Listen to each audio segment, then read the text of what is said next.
Hello, welcome live to Motorsport Park in Istanbul for the weekend's second GP2 race.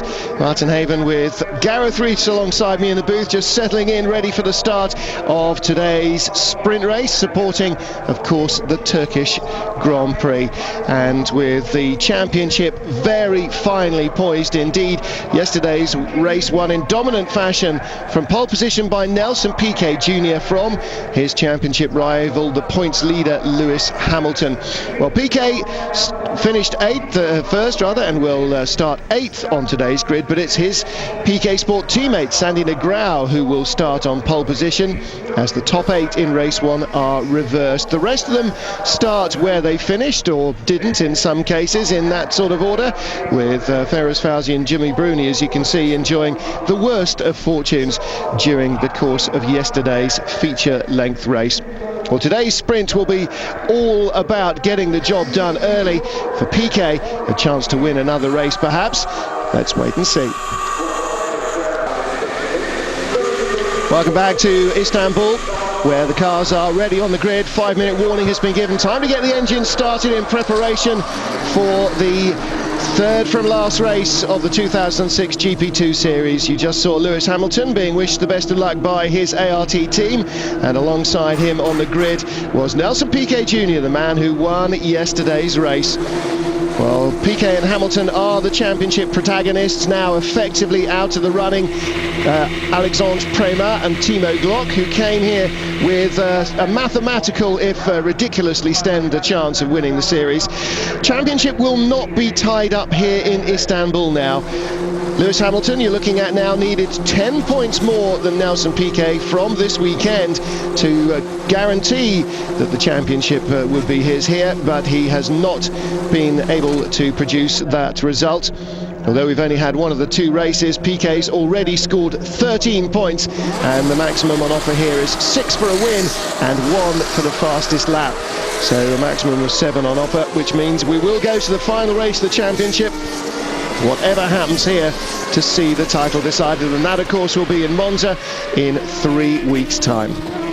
Martin Haven and Gareth Rees. Gareth, yesterday lived up to everything we've expected from A, GP2, and B, from this Istanbul circuit. A great race, lots of high-speed battling, lots of good overtaking manoeuvres, and hopefully, with the pressure on in the sprint race, we'll have more of the same. Yeah, and thirdly, from the points you made there, I think it showed just how good Piquet and Hamilton are, our two championship contenders. Both of them driving at a real top level. Piquet set a fantastic pace, Hamilton chasing as well as he could. Both did a great job. And today's exciting because it's the first time we've really seen them go head-to-head. They're on the same row of the grid. If they can keep it clean through the first turn, we could be set for a great battle today.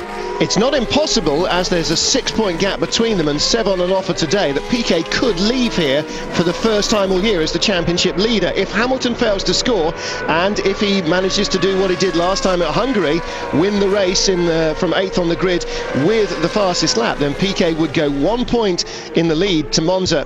Whichever way it ends up, though, you can guarantee that effectively whatever has happened in the previous race weekends won't count, and the entire championship will just come down to how 2 drivers perform at Monza. And in the end, that's what happened last year in Bahrain to clinch the series for Nico Rosberg ahead of Heikki Kovalainen.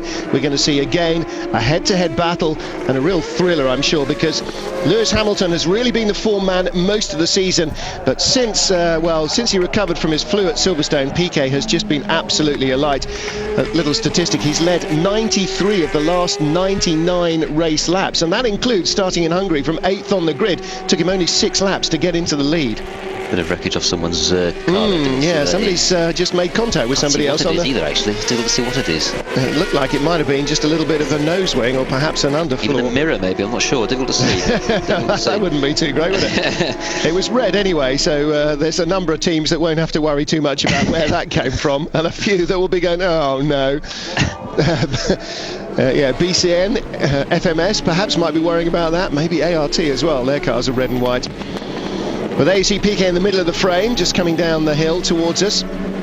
What about him? I mean, for the first time ever in GP2 history, in its 2-year career in Hungary, he scored every single point there was on offer, won both races, pole position and both fastest laps. I mean, he's really hitting, as he says, a rich vein of form just when it counts. Exactly, right at the right time, isn't it? I mean, that was an incredible performance in Hungary, it really was, and there's no reason today he can't repeat it. I mean, he really was so fast yesterday, and clearly he's got the car working so incredibly well. I think Hamilton obviously will have something to say about that, and also I think Zuber, who's on the front row today, was very quick yesterday. Yeah.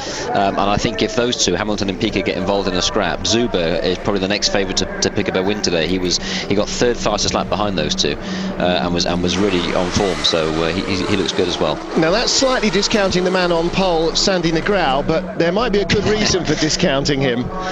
Yes, he's the last two poles he's had, he's stalled on the grid. So not good news for him.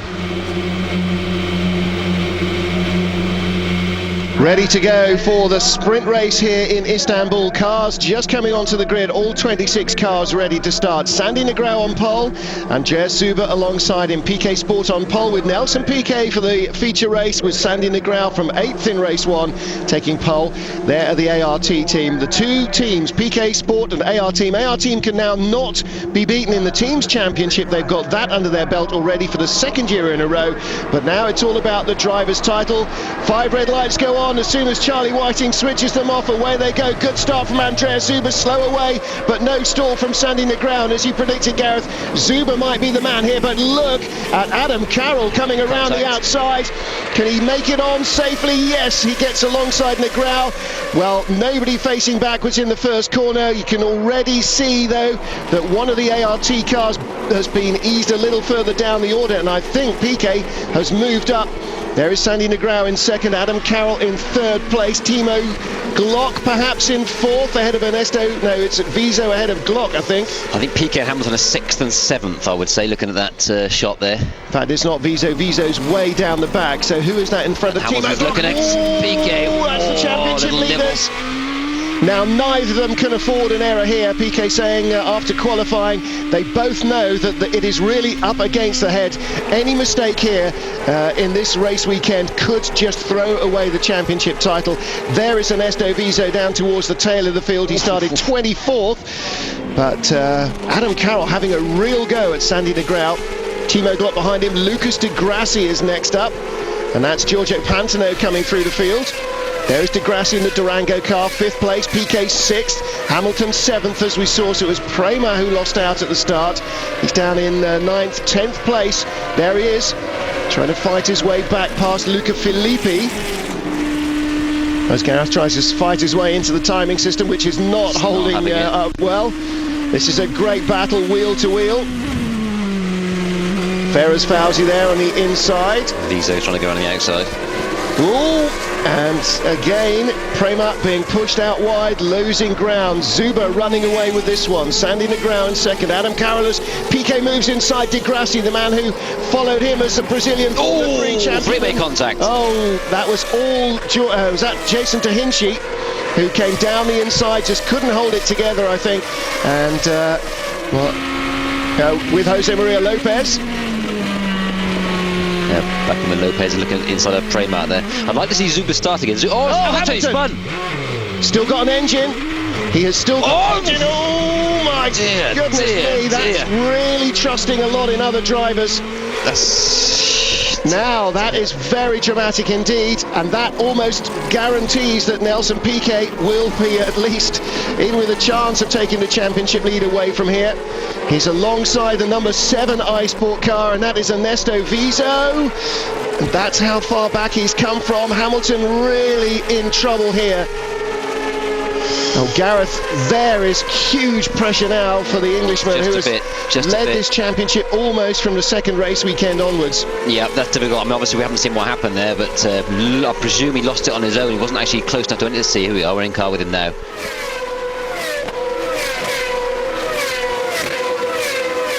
Just gets away from him, just hits the curb, maybe just slightly too hard, just gets away from him.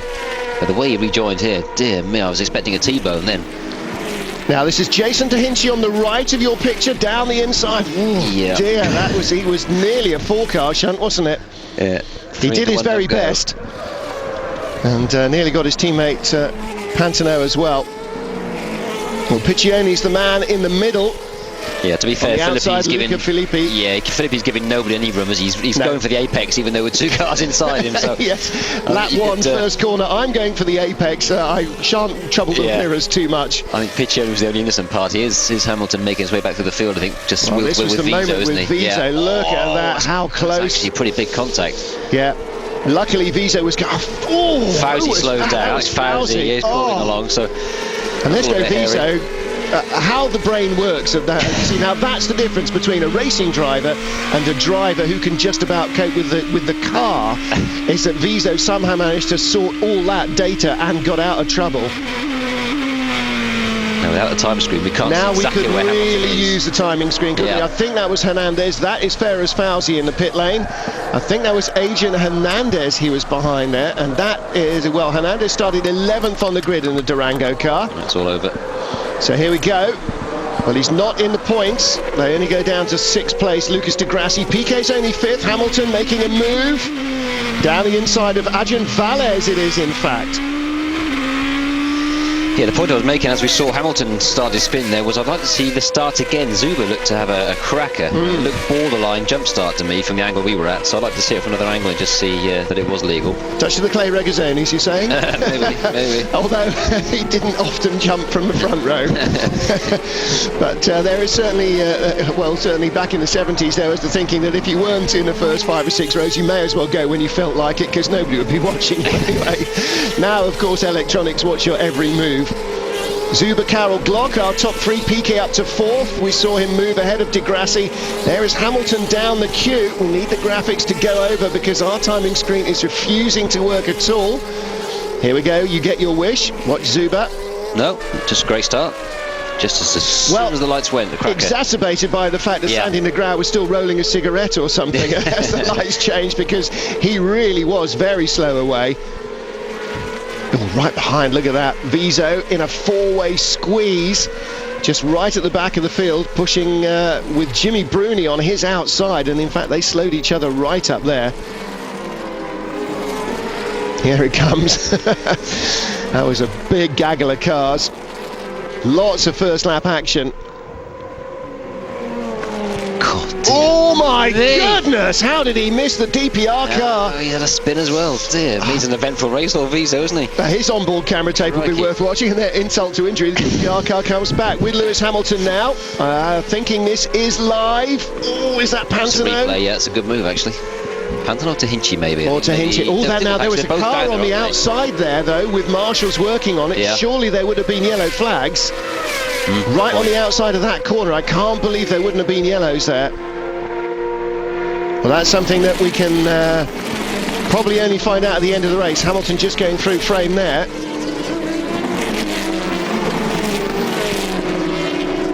And which of the two is that? That's hard to tell. That's Vitaly Petrov. Now, it may well have been Petrov that spun earlier on that we saw on board with Viso. And here is Hamilton. Didn't get the job done entirely, did he? Oh, goodness me. Monfordini. So that previous onboard was at least a lap earlier, I think, since they're not putting up replay. It's very hard to tell, isn't it? So no change in the lead group. Zuber, Carroll, Glock, Piquet in 4th. Now after the Hungaroring, where he went from 8th to 1st in 6 laps, you'd think it should be a breeze here, but it is dry and not wet here in Turkey. Porchero in the pits, the Campos Racing team. Now looking for a Birmingham screwdriver to sort out the computer with.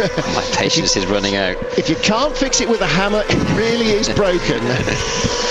Some good little battles going out on track. I'd like to be able to tell you about a few more of them, particularly with regard to how close Piquet is. This is Hiroki Yoshimoto and Frank Pereira. Damned with, oh my goodness me, is that Negrão? Yes. I was going to say thank goodness, and not for him obviously, but Piquet. So Piquet picking up 1 place, and it's been done by Glock, isn't he? Yes, Glock was ahead of him anyway, because he got past Negrão, but Glock now 3rd, and Hamilton behind Frank Pereira, and around the outside of these two. Hard on the power, nice and early. Here So we this go. is Yoshimoto and Pereira. Oh, Pereira giving him a big naughty. squeeze. That's naughty. Well, yeah. there's still lots of room. He was just defending, wasn't he? I mean, it's not like he had a big chop. He's come back and done him. Yeah. Oh, and he's between Pereira and Monfordini. Pereira and Monfordini. That's really not a nice place to be, sandwich. is it? Yes. He's going to do it again. He is. Well, do you know what? I mean, he's giving him just enough room to keep a car in. Yeah, enough to survive. Good move. But no, that's pretty brave stuff. So I'm okay with that, actually. Yeah, that was not too bad. The first one on the pit straight was a little bit naughty, but just the right side of naughty, I think. Not too random. It was. I mean, he didn't whiz over. He just came across. I'm coming. If you're going to stay there, you're going to have to really suck it up. And he did. So good job again by Lewis Hamilton. No problem at all with his overtaking. What a shame, though, that that spin earlier on dropped him right down the order. So Hernandez, Prema in 8th place and 7th place respectively as Hamilton picks up another position. See, now this is almost like the race leader working his way through the back markers, isn't it? But this is really, really important stuff, and until we see page 2 of the graphics, we're not going to know exactly where he's got to. It is, and I think this kind of situation is one that really allows Lewis to just drive with his natural flair, if you like. I mean, I think over the last couple of race meetings, perhaps because of the situation with the pressure of the championship, he's been a bit constrained, restrained. Well, you're right. Suddenly, he's just got to go for it, and I think we're seeing him for what he is now, which is a real good racer. Exactly. Then everything to lose. Now nothing to lose, and he's 10th. We just saw Prema going through shot, and a car between the two of them. Prema is 8th, so Hamilton is 10th. 4 cars from the A point, 4 cars from any points at the moment. Now, if we had a timing screen as well, we could probably bring you up to date with exactly who might or might not have the fastest lap. There you are, I had confirmation of that. Jose Maria Lopez right behind Alexandre Prema. But I'm afraid I don't think Hamilton will be handed any extra positions by Prema, because that hasn't happened so far this season, despite the fact that Prema has not really been in with much of a championship chance. Here we go with Hamilton. Look at the speed of approach here. Staggering there, isn't it? Absolutely flying up the inside, almost taking the line as if there's no one else there, without suggesting that he's ignoring the car. But goodness me, stressful stuff. I'd like to see exactly how calm his dad is at the moment, because he's normally a paragon of sang-froid, isn't he? But now, you're absolutely right. I mean, in the last few races, he's been the man in the lead, being caught. But again, you see, look at Piquet, pressure off Piquet. Good move. Hamilton's not scoring, so Piquet can afford to take a risk or two. And there was contact there as well with Timo Glock as he squeezed through in the SS. Back at him. Well, this is Glock, the street Nelson. fighter. Yeah, Glock's every right to do that, you know. Yeah, absolutely. He's scrapping for points as well. And here comes Di Grassi, the man who's been a year behind Piquet on his trip through Europe. Piquet's ended up losing a place rather than gaining one. This is frustrating for him. Well, again, he's still scoring points and Hamilton's still scoring none, so he's got that slight margin. So he's down now to 5th position across the line. Lapierre in 6th spot, the final point. Hernandez in 7th. 8th is Prema, 9th is Lopez, and 10th is Hamilton. Now, Hamilton looked to be about 5 or 6 seconds behind Prema stroke Lopez, so it'll take him 2 or 3 laps to catch them. But luckily, this is a fast, open circuit with lots of overtaking opportunities, and there's still a lot of laps left. So, plus one of those drivers is also a teammate, isn't he? So whether it'll help. I mean, certainly in the press conference yesterday, Prema indicated he didn't fight Lewis too hard because of the situation. Whether that was just niceties or whether he meant that, I don't know. But well, I think now it's coming down to it. You know, halfway through the season, even if the guy in front of you is, or the guy, your teammate, has got a bigger point score, now we're 2 races from the end of the championship. You know, penultimate race weekend. I think any racing driver with any ounce of moral fibre would allow it to go. And so, you know, come on. You know, what's the difference for him, 3rd or 4th in the points? Doesn't, you know? Yeah, I mean, Prema's still fighting for 3rd place in the championship, which the counter driver was okay, fine. You're going for the championship, fine, but don't expect me to roll over and get out your way. You know, you got to earn your right to degrees. So no wonder the hard Bridgestone tyre was going off relatively quickly after the pit stops. We saw first 3 or 4 laps setting some very quick times, and there is Piquet having a go at Di Grassi again. Yes, the replay, I think, isn't it, of actually getting past. Yep. And I think that one sticks. And we have timing screen, which is good. And we have Jason Hinchy in 17th place, I can tell you. Whoops, daisy. That was lots of handfuls of opposite. What I was going to say what in trade terms is known as a tank slapper, but in fact that's known as a punt from Jimmy Bruni, who really ought to be a little bit more surgically precise than that. And his teammate Andreas Zuber leading this race. Now this would be a big milestone for Andreas Zuber, because he really looked very exciting at the beginning of the season with some very sharp runs, but so far has scored points just twice. So Zuber really could do with a big boost here to end his season and make him look like something special at the end of the year. And Michel Ammermuller could do with something big at Monza as well, because as we know, Red Bull aren't scared of cutting the odd driver. With Lewis Hamilton 10th place, he has now caught Jose Maria Lopez and his own teammate Alexandre Prémart, who is right in front. Now this is not for points, so he'll have to work his way not only past these, but also past Sergio Hernandez and Nicolas Lapierre to take points for 6th. Here he comes inside Lopez. He's just so late on the brakes, isn't he? Lopez didn't fight at all. That was just easy for him. Almost like Lopez said, yeah, go on, after you. Well, there you go. Got Prémart after. Yeah. Well, Which is what we half expected. That's what we were talking about before. As teammate, yeah, go on, after you. Well, actually, it was a great place for Hamilton to catch them, because Prémart could move offline easily without allowing Lopez to slingshot up the inside, because they were going so slowly. Lopez had no chance of coming back for that. That was really good use of the mirrors by Prémart, because he saw what was happening. Hamilton coming down inside, Lopez being blocked. Oh, right, I'll get out of the way now immediately, and I can hold Lopez off again. Yeah. No, it was good to see, actually. I mean, they've had some friction this year at points, Prémart and Hamilton, but clearly we saw in the post-race thing yesterday they looked pretty happy together, and clearly that sort of thing there indicates that there's no problems between them. Well, I think at this level you have to be grown-ups a bit. Yeah, you do. I mean, it's unusual because for the most part, these drivers raise their own money. In F1, you're employed, you know, and therefore you're told what to do by your employers. This level here, part of the F1 grid, you're employed. Yeah, the top sort of 2/3 you are. Yeah. So therefore you do as you're told. Whereas at this level here, you tend to, although you're in the same team, you're very much separate entities. So it's quite unusual to see at this level. Well, it is very much the me stage, because you have to make a name for yourself. Yeah. You know, fair enough, the team wins the championship, but really, who cares if you don't? Panting a bit an early flight home, I think. Yeah. Not a good race weekend for him. Oh, Piquet doing his best to get by Timo Glock, but also, well, we saw this before at Hockenheim, where some demon late braking manoeuvres from Piquet flat spotted his tyres to such an extent that in fact he had a delamination and then a tyre explosion at the end of the race. Should get a decent slipstream here. And the Hamilton camp will be praying desperately for lots more lockups. Oh, that's brave. No. Now you see, this is vintage Glock. After watching some of his champ car races last year, he just loves to roll his sleeves up and get into it. Yeah, well, I think he's scrapping for 3rd place in the championship with Prémart, isn't he? So he needs every point he can as well.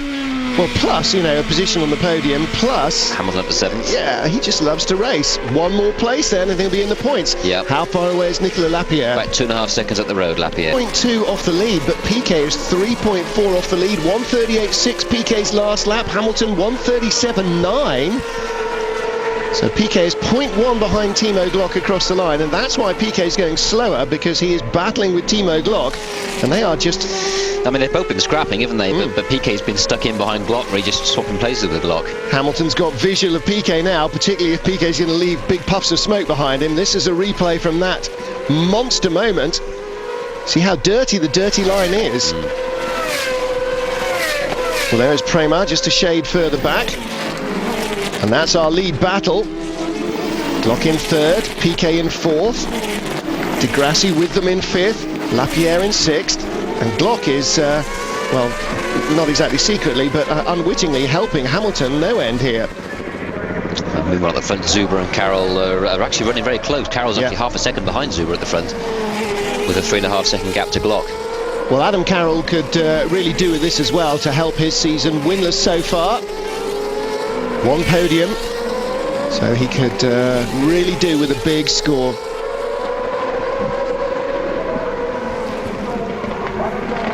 Either way, I think it'll be a pretty well-received win if either of these guys takes it, and perhaps the racing engineering team could really do with that help as well at the moment. They just need a little bit of something from somewhere, because like DPR, they seem to have had a bit of a struggle with luck all year long. Yes, I mean, Carroll was proved last year what a good racer he is. This year, moving to racing engineering, hasn't had the same good fortune. Well, I think part of last year was that he was able to take advantage of a lot of varying, vague conditions. This year, the cars are more reliable, everybody's got much more of a handle on the setup and so on, and so much more of it now is the engineering, and there's not quite so much that the driver can do to affect that. You know, if the team, I mean, we've seen it with drivers changing teams and suddenly looking like a completely different person halfway through the season. Yeah, Glock being the case in point. Yeah, exactly right. So, I mean, Adam, certainly I don't think he's forgotten how to race. The bodywork just flew off. Yeah, that's one of the little barge balls, isn't it? Yeah. Oh, and here comes Hamilton. Done Lapierre to 6th. He's in the points. Well, that's great progress. Right in front of him, you saw Lucas Di Grassi. And Di Grassi, after holding off Piquet earlier on, has just faded a little. Zuber with the biggest lead we've seen for a while. Wonder if Adam is now tiring of sitting right on his gearbox and just dropping back for a few laps. So completed 13 of 23. Replay with Hamilton. And again, it looks like he's got brakes and the other cars haven't. I mean, we saw it when he was right alongside Lopez earlier on. Lopez just suddenly shot backwards out of the camera view, and that was him hitting the brakes. They also don't seem to have mirrors, do they? Because they don't see him coming almost. Well, they do, but it's a damn wide approach down to that corner, and I guess they think they can't hard for him. You have to make it hard for him. Part of the problem here is exactly why it's a good track for overtaking and a great track to watch these guys race, is that there are long straights leading up to very hard braking areas and sharp corners. So from quite a way back, you can get a really substantial tow off these cars, clearly. Hamilton's flying, and the next 37.3 for Hamilton. The next fastest lap that lap was 38.5. And that is Di Grassi done and dusted. So Hamilton up to 5th, Piquet currently 4th. Here we go. It's back on again. He's got visual contact as well, you see. Fantastic. I don't know who's writing this stuff, but it's a real page turner, isn't it? Piquet bottled up behind Glock, and Hamilton a second and a half behind him on the road and going a second a lap quicker, darn nearly. Piquet really needs to get a move on now, doesn't he? I'm not sure that Piquet's got what it needs to get a move on under him, actually. We've seen what he's got. It's not quite enough to get past Glock, is it? I wonder whether they've made adjustments to the car based on yesterday and finding that at 10 in the morning the temperatures aren't in the 40s like they were at 3 o'clock yesterday afternoon.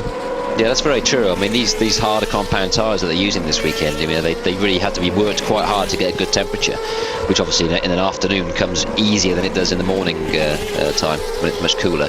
Well, the other thing, of course, is that with such a big tow being given away, maybe the ART team and Hamilton have gone for a slightly trimmed out speed specification, you know, gone the sort of Monza route and really backed off the wing a bit and assumed, well, we're going to be starting 7th, we're going to need to pick up some tows.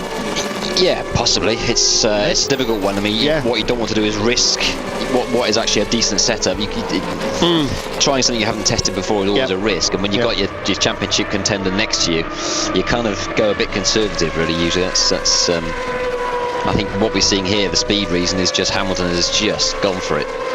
Absolutely caning it. Yeah, freed of any shackles of throwing away points by taking chancing manoeuvres. I have to say, not that too many of them have been that chancy. Piquet seems to put himself in a lot more difficulty, doesn't he? Yeah, he's dropped right back off of Glock. Inside the final 10 then, Zuber leading Carroll by 1 second across the line last time. Timo Glock 2.7 behind that battle, and Piquet Well, at the line he was only half a second behind Glock, but now he's looking in the mirrors. He's not looking in front of him. He is just thinking about what's coming up hard and fast from behind. Yeah, he's gone defensive, isn't he? You can see it straight away. The body language of Piquet and Hamilton is interesting. Hamilton's a man on a mission. Piquet's really just looking in the mirrors, not bothered about Glock at all now. Well, Piquet has finally clawed himself back into a position where he can almost reach out and touch this trophy and this championship, and where he's really been taken seriously, and suddenly now all the pressure is on him. Hamilton's in the points where he wasn't expecting to be on lap 2, and he's done all that he can do. He's right behind Piquet. You know, now if he gets by, fantastic. If he spins off and doesn't, it's only where he was at the beginning of the race. Yeah, it's amazing how fine the line, isn't it? Yeah. Start of the weekend, Hamilton was the man under pressure. Now, having caught everybody so far, Hamilton must surely believe, even with 7 laps remaining after this, that actually he's got a chance of finishing on the podium, and he's definitely got a chance of staying ahead of Piquet. Yeah, he just needs to tread carefully, isn't he? If he's going to get past Piquet, he's got to make sure it's clean without... Look at the time on the last lap though, Gareth. 1:39.0 for Piquet, 1:37.7 for Hamilton, 1.3 seconds quicker to catch Nelson and shut down the entire gap in a single lap. Yep. Well, you can see straight away, I mean, with every lap, Piquet was nibbling at Glock, wasn't he? Now, forget it, I'm not interested. Yeah. Just look after the tyres, take it easy, don't risk anything, just keep Hamilton behind. Keep him at arm's length. Glock's podium is safe from Piquet, that's for sure. Here we go, yeah, just look at him. Oh, the toe, that's great stuff. Good move. Great move. That is my favourite part of this track. In almost anything, you just get such a big toe up the hill and down the other side, and it's just a great overtaking manoeuvre. We've seen time and again this year, that ART car is so good on the brakes, isn't it? Phenomenal, isn't it? Just fantastic. Just lets him come from so far back and brake so late. That's just great footage again. Piquet kind of thought about closing the door, but it was just all too late, wasn't it? Hamilton was past. Yeah. I don't think he's had somebody come out behind him like that and didn't perhaps realise just what a toe he was giving away, because when you're coming up the hill you don't see it. When the guy behind you comes over the brow and comes down the hill as well, he is really pulling you in hand over fist. Well, yeah, Glock's podium no longer looking safe at all. As I said, safe from Piquet, but now that Hamilton's by, I tell you, Adam Carroll and Andreas Zuber better watch out as well. 6.5 laps. I think he's got every chance of winning this. You see again just the replay, just a fantastic toe. Again, Piquet doesn't really, until the very last second, doesn't make a move to defend it at all. Barely a car's width offline, Piquet. And Hamilton was already fully alongside. Piquet was just looking at crashing there if he forced that any further, and he knew it too. Pretty pleased with that. I tell you what, they've started breathing again. But you know, for Piquet, it's not a nightmare. The nightmare would have been contact earlier on with, oh my goodness me, he's inside for third. Glock going to come back at him? Yes, of course he is. Of course he is. Now, this is danger for Hamilton, though. Yeah. Glock's got everything to gain and nothing to lose. Piquet should be closer, really, to try and pick up some pieces if there is contact. Glock, that's going to beat sights. Wow, he's done him. Balls of steel, this boy. In fact, both. That, again, you know, a big pressure move from Glock. You can just imagine what the Formula One press room is like, can't you? Every single man stood on his feet going, are you seeing this? Glock's come back at him again. Yes, and Piquet's right in there as well, and that's contact. Yeah, Piquet's done him. Oh! Exactly, that's where Piquet should have been. Just in case there was contact, pick up the pieces. Now Lewis has got to do it all again. And they've got 2 more races at Monza as well to sort this out. Piquet suddenly has woken up. Glock is in danger of running out of tyre, I think, as is Piquet at this stage. This is for third, and the chance to go to Monza with the points lead, perhaps, for Lewis Hamilton.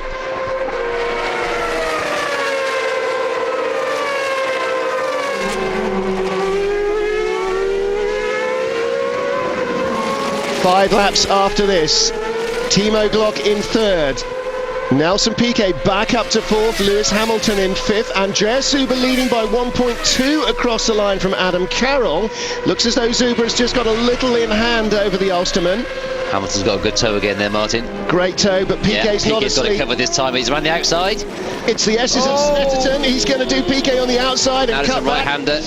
Yes, Now it's and he's pushing Zuber. Did you see Zuber's tyres spin up as he got under the gearbox? Glock, yeah. Glock rather, I'm sorry, yes.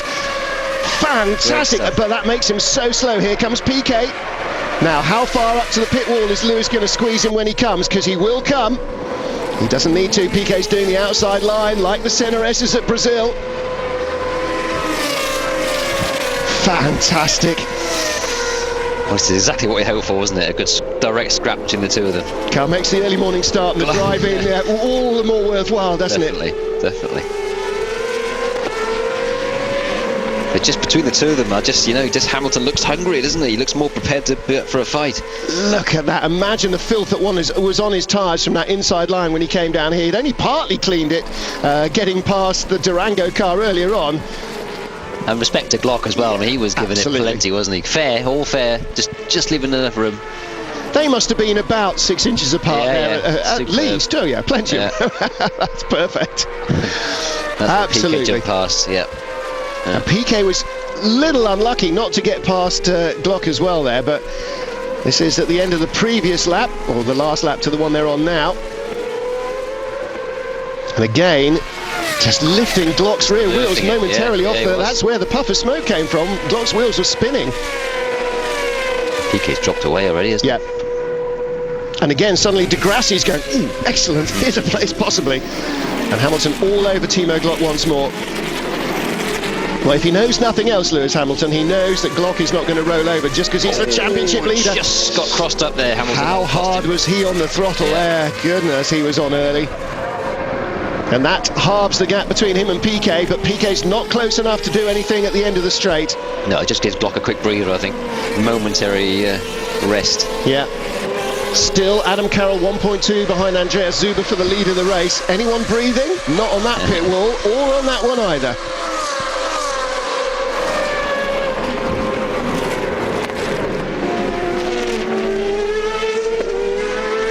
Well, it's how disheartening must this be actually for Adam Carroll and Andreas Zuber's teams and themselves respectively, because they're having a good little battle for the race lead. They're first and second, and nobody's seeing anything of it, and actually with due cause, because this isn't just a tactical battle. This is all arms and elbows. This is full contact wrestling going on for third place. This is what racing's about. This is what Formula One should be. They should look at this and be embarrassed. Yes, absolutely. They should hang their heads in shame, I'm afraid. Yeah. Every time they're given the opportunity to try and make a difference, nobody actually does anything too much about it. Here he comes in again from a long way back. Yeah, I saw an article in one of the car magazines, not a motorsport magazine, saying that the reason GP2 is great is because it's full of hungry drivers. Well, I disagree. I mean, 3,000 was full of hungry drivers, and the racing was generally pretty dull. Here comes Hamilton again with a great toe on Glock. Look at the speed he's carrying compared to Glock. Around the outside, no, Glock's having none of it.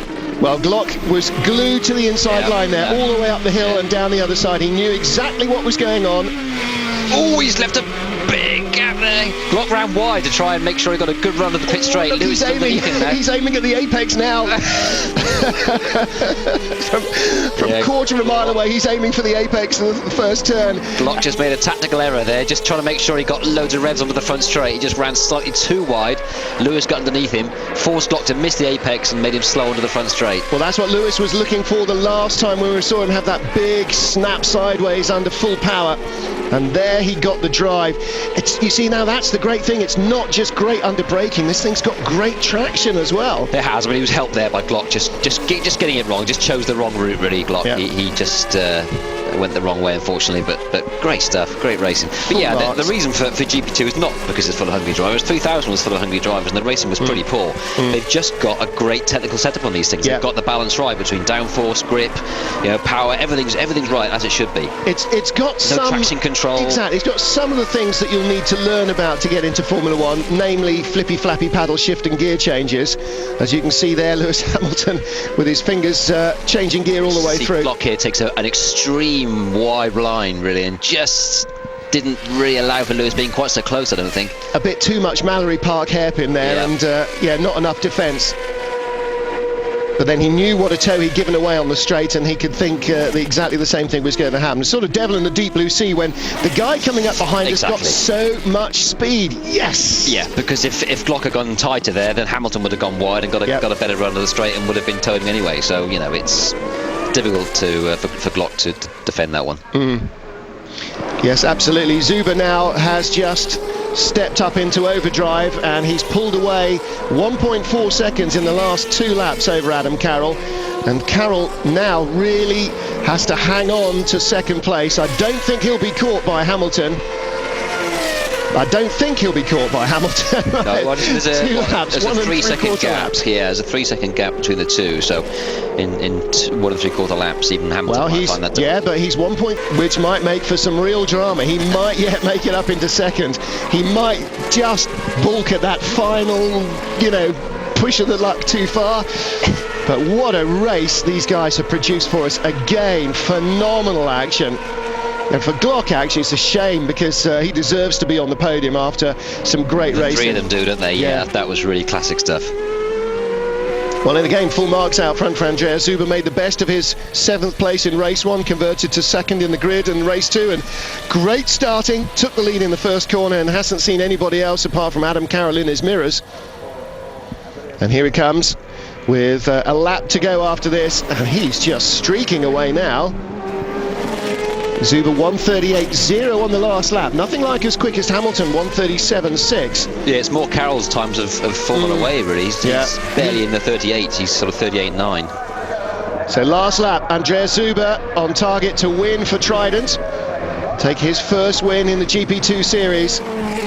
Adam Carroll in 2nd place, and this will make it a good race weekend for him. Hamilton 36.8 against Carroll's 38.6. And almost 2 seconds a lap quicker then. And 1.4 seconds behind him across the line. He might just do him on this last lap. I think I underestimated just how fast Hamilton's going, I think. Hamilton is going phenomenally quickly.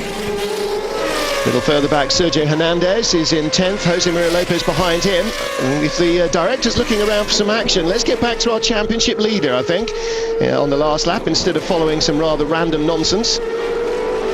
Lopez 11th, 5 places out of the points. Really, who cares? Let's see Hamilton catching 2nd place man Adam Carroll. The Englishman versus the Ulsterman. Here we go. Caught him by 4/10 in the first sector. And fastest lap of the race. Yeah, that was the last lap, yeah. Another critical point there. Every single one of these extras will be very, very important.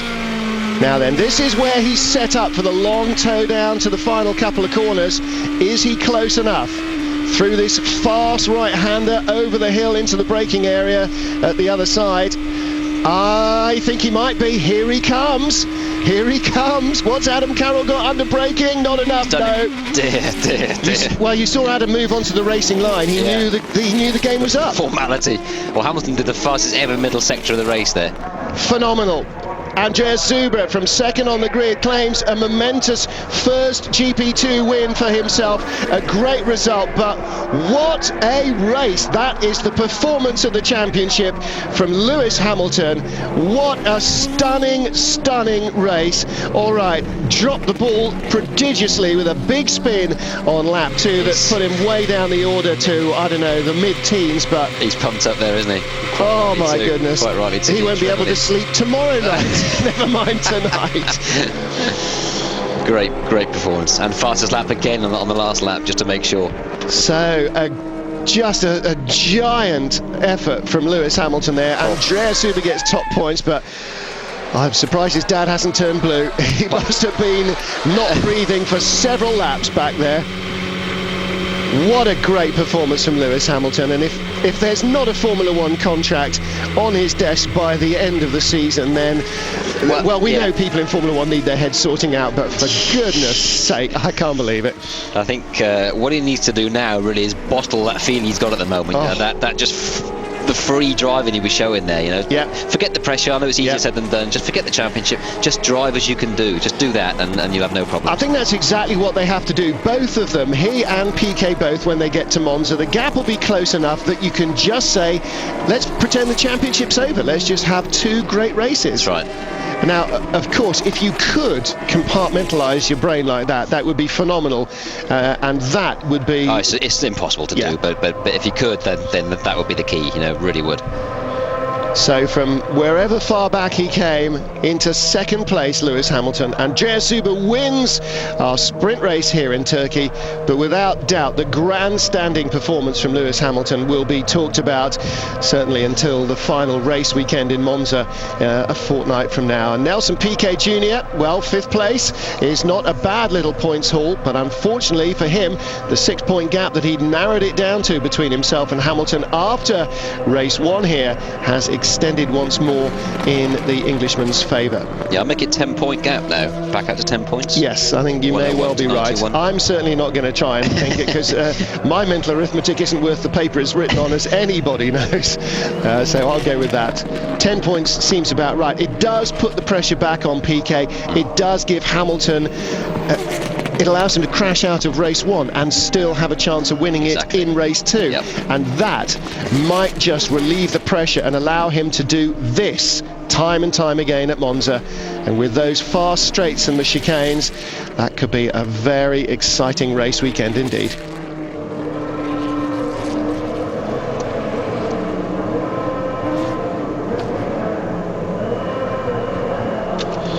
Well, there is maybe the second happiest bunny in Turkey at the moment. I would think that Lewis Hamilton can probably even claim to be more thrilled with his race than Andreas Zuber. For Zuber, though, momentous first win at this level, and that will certainly again, you know, tick another little box on his sheet of desirable achievements. I think you know all the fuss surrounding Hamilton and Piquet and Hamilton's drive there. I think let's not forget Zuber. He did a great job. Didn't see a lot of him because he was tucked away at the front, but I think he will next year will be one of the front runners if he stays with this team because they're a good team, or moves to another front runner. He'll be up there. Yeah. And your maths again impeccable. There we go. A 10-point gap for Hamilton over Piquet, with Prema in 3rd place, just ahead of Glock, who had a great race himself here, and some phenomenal action. So that's it then from Turkey. Unfortunately, we must move on here. No time to see the drivers enjoying themselves on the podium, as undoubtedly they will. My thanks as ever to Gareth Rees, and the huge applause for Lewis Hamilton, really making this race come alive. And the championship moves on to Monza. The finale will be on Eurosport 2, the feature race on Saturday, and the race decider live on Sunday.